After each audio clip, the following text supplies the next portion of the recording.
right. My name is Star, and I am from the Mystical Occult Society. Well, I am the Mystical Occult Society.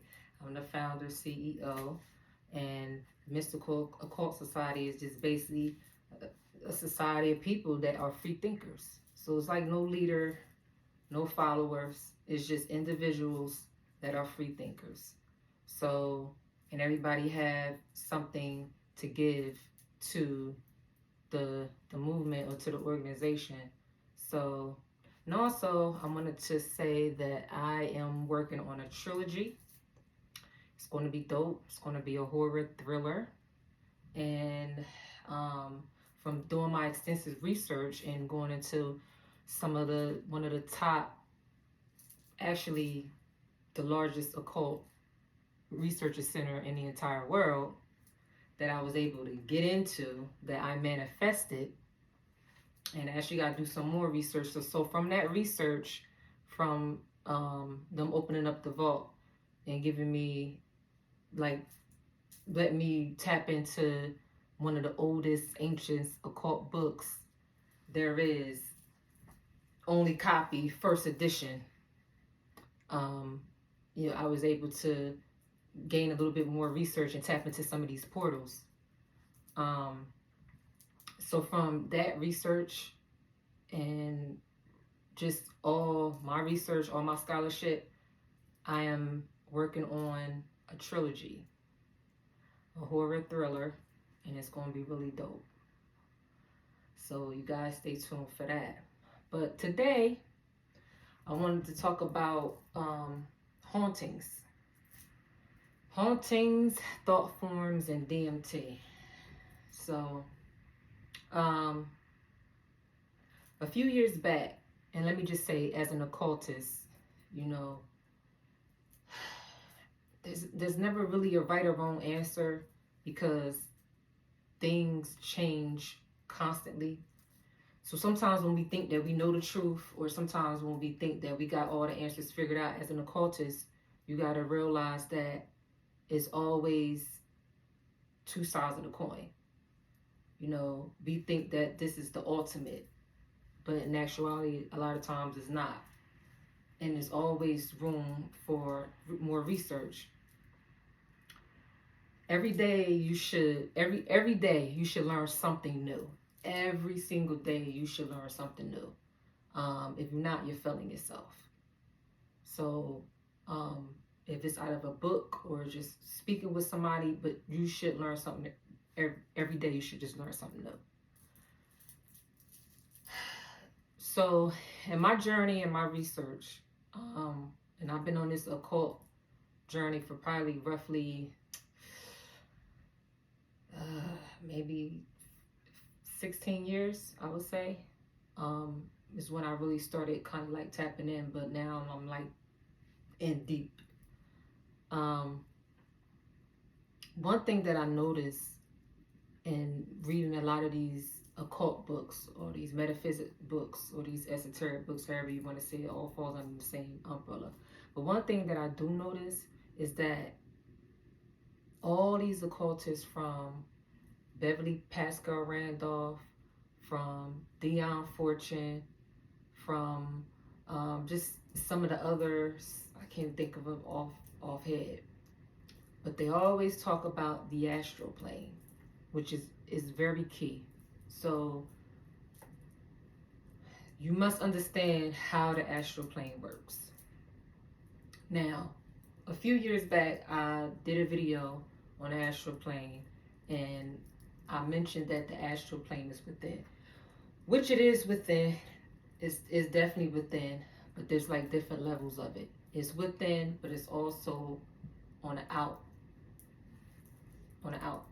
as well. So like, I'm in my room right now. I'm in the astral plane. When I get in my car, I'm in the astral plane. When I go to work, in my backyard, my bathroom, I'm in the astral plane. So basically, to sum it up, the astral plane or the astral realm is an unforeseen realm that we can't see through the naked eye. So this, I'm trying to give you guys a basic. So this is, we'll be getting to the hauntings. So we can't see this realm through the naked eye, right? So we are all powerful. You are your own God. Anybody that believe God is with outside of themselves, you know, you still have a lot of work to do. But the brain produces a chemical or substance called DMT. All right. So what DMT is it's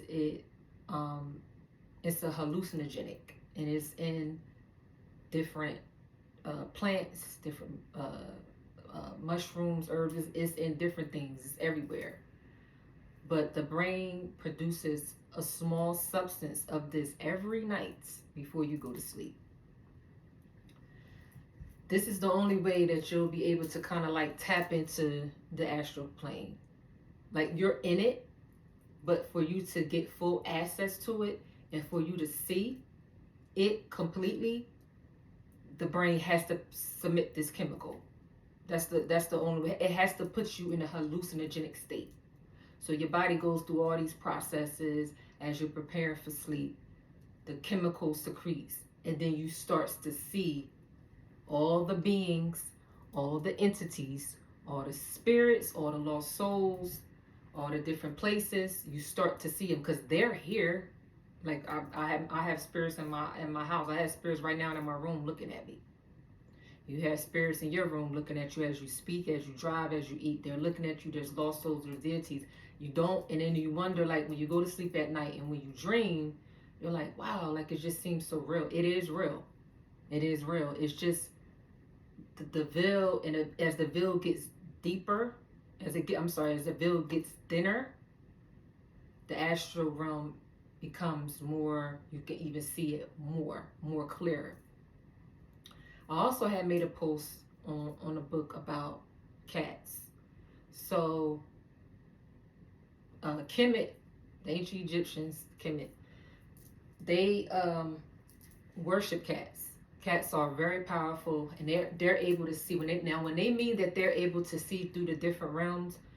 What they mean by that is that, see, cats have different receptors in their eyes, so they can see what's going on in the physical plane, and they can see the astral plane simultaneously. So they can see because of the different receptors in their eyes, and they also have a pineal gland too. But the different receptors in cats' eyes, they're able to see the astral plane and see different entities.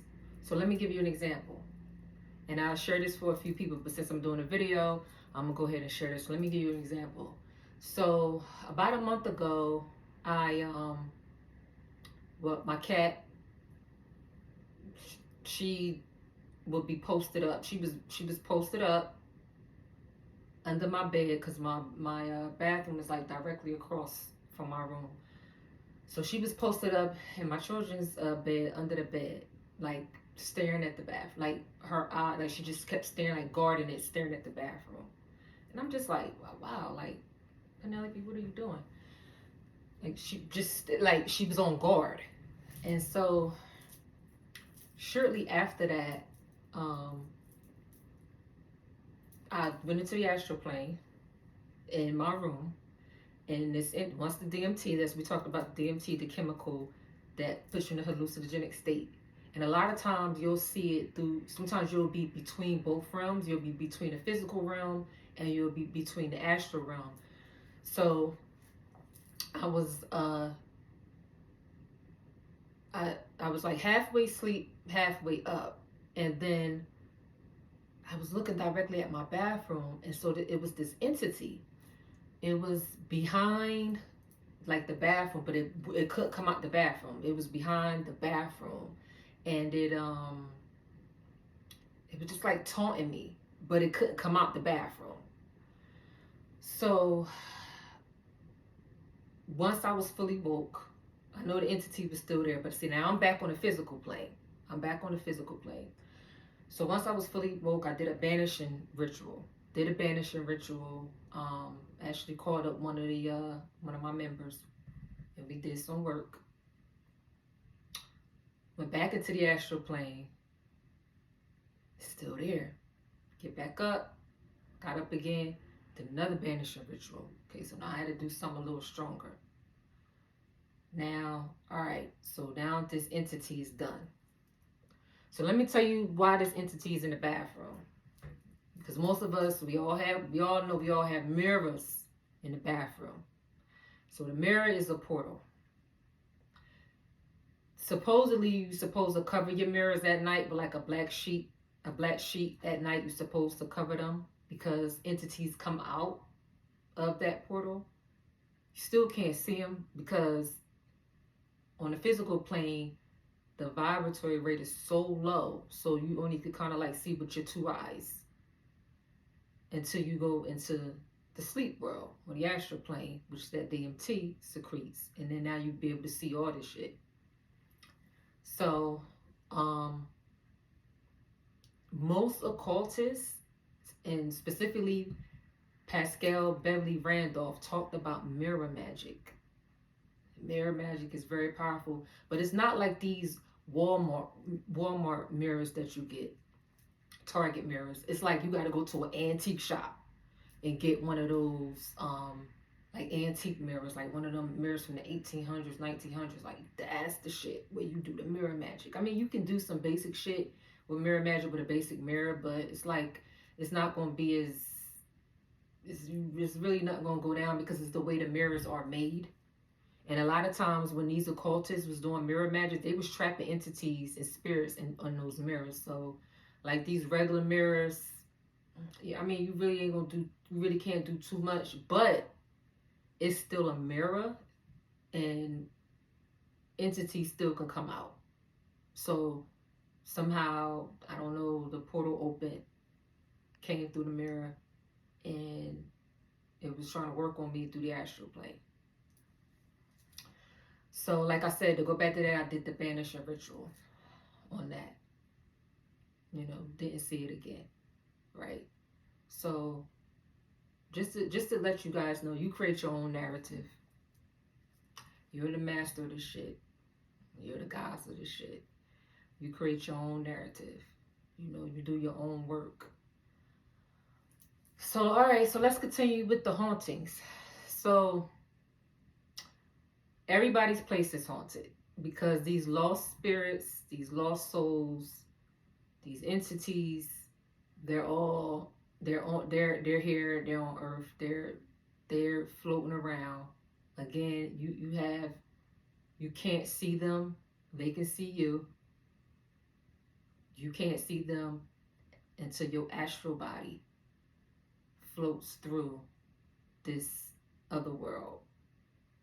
So as you're floating through, you start to see more things. So like, you notice like in the astral plane or the dream world, is a lot of it is directed by your subconscious mind as well, because that's where you create different deities and you create different gods, different entities, you create different powers.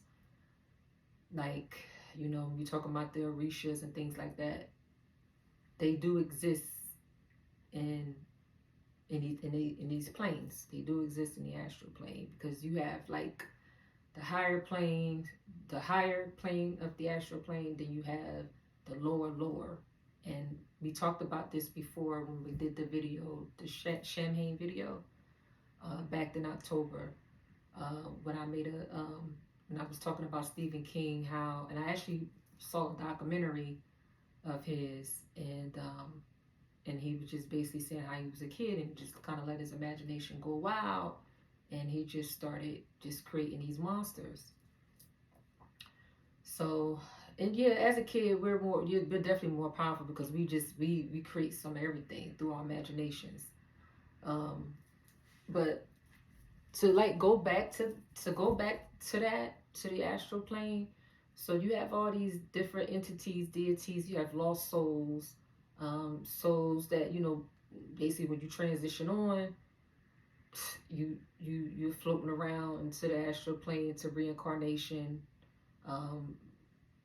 Depending on where you are on the physical plane, depends on where you go when you transition. depending on where your consciousness is.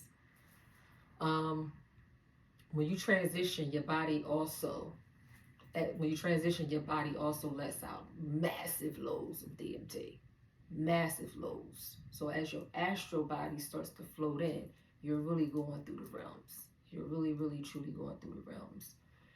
So, but to get back to the hauntings, so yes, your house is haunted. Your house is haunted. It's no getting around it. You have entities, you have ghosts. They're watching you. They're watching your move. You know, they're not as powerful as you would think because they want to be back on a physical plane. Some of them do try to do possession. You know, some of them try to possess the body. People have talked about this where they felt like something was trying to enter their body during sleep. So that's why it's like really important that when you go to sleep at night, you should always stay protected. You should do different rituals. You wear different crystals. You know, my thing is this: you can get these spell books, but they're somebody else's spells. You want to get a book. What's the name of the book? I actually have it, but I don't feel like looking into my library. But you want to get a book where it helps you develop your own stuff, because you get the book. These spell books, they give you an idea of different things, but you just create your own shit. You could say, hey, I'm gonna get 2 roses, and I'm gonna get a rose quartz, and I'm gonna say this ritual every day to find love. The more you say it, the more you believe it, the more you put your subconscious mind to it, it's going to work for you. You know what I'm saying? So you don't really need to use spells. You're the master. You're the occultist. You're the god. You create these things for yourself, basically. But again, when it comes to these hauntings, you know, sleep, you know, you protect yourself on the physical plane. We all, you know, we know the world is dark. There's a lot of dark shit going on in here. And that's why we have the star seeds, light workers. We fucking up shit. You know what I'm saying? We seeing through the realms. We seeing what's going down. You know, the world is doomed, but you know, you got to protect yourself on the physical plane. And you also got to protect yourself when you go to sleep at night. Because people do work on you. You know, to kind of go into thought forms. You know, you could have a group of people, like you could have like 3 people. Could be sitting there just talking about you, how they can't stand you, how, you know what I'm saying, just all type of negative shit. Now they don't create an entity. Just from their thoughts alone, sending that shit in the atmosphere, sending those thought forms in the atmosphere. Now they don't create an entity to attack you in the astral plane. See, that's why it's always important to protect you got to protect your health. You got to protect your wealth. You got to protect your, you know, you got to protect, you got to just have a protection spell on you and your family, because like there's zillions of thought forms going on in the atmosphere every day. And if you didn't have everybody has like a protection or like an aura around them. Everybody has like a certain aura that, like, if you didn't have that aura on you, like the thought forms itself will kill you instantly. That's how powerful they are. These thought forms create egregores. You know, that's how the system is constantly going. I spoke upon that in one of my videos. They create egregores. But yeah, like with these hauntings, man, like I'm going to be doing videos. I'm going to be uploading videos on different places that are known to be haunted, you know. You know, you can tap into certain things. You can tap into certain things. You don't always have to go through the sleep room to tap in. You can meditate and tap in. You know, it's like work. You know, it's just a certain process that you got to do. And I mentioned about the shamans, like shamans will take hallucinogens because they know that they got to do work in the astral plane. A lot of them know it's rituals. They got to do work in the astral plane. They got to get to the core of what's going on by going through the astral plane or the spirit world to get full access. Because like I said, you know, you're limited. You know, once this physical plane is a limitation with your two eyes. Um, so it's not much you can do. You know, your powers are more powerful when you go into the astral plane, sleep world.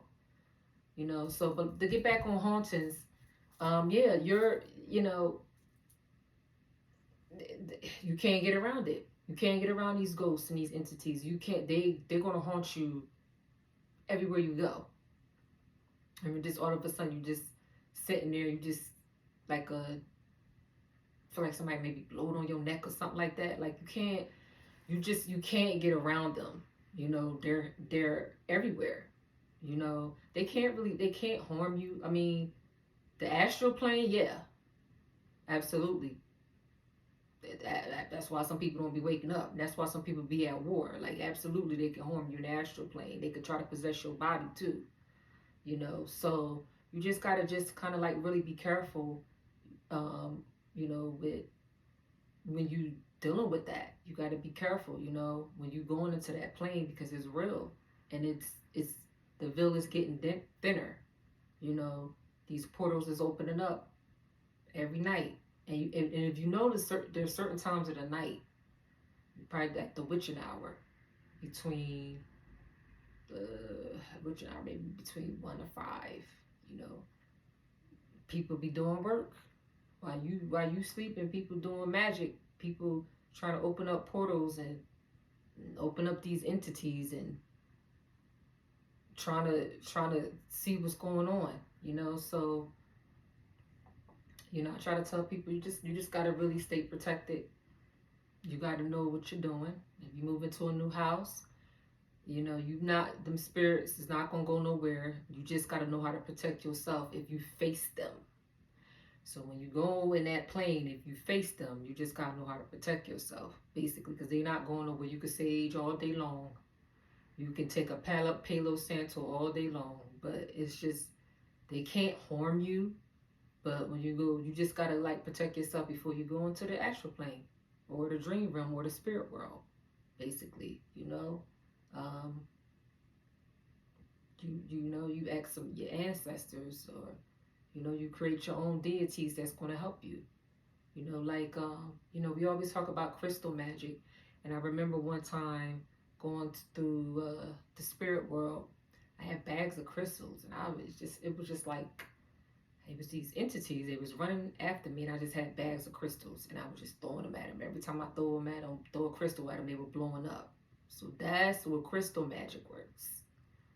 You know, if you ever look at like some of these magic movies like Harry Potter and things like that, where they be talking about these wands and stuff like that, that's where crystal magic works. See, we can wear these crystals and stuff on the physical plane, think we're gonna block negative energy. Yeah, you know, you can really block negative energy just without wearing these crystals. You can do it with your own mind, actually, you know, with your own thoughts. You can do that. But the crystal magic thing works when you go into the spirit world. That's where it really works. See that's where the magic is. Um so I just wanted to just give a brief just a little video on, you know, hauntings and thought forms and DMT. And I might do a part 2. But again, my name is Star Series on Facebook, and I am from the Mystical Occult Society, founder, CEO. And stay tuned because I got more things coming. Peace.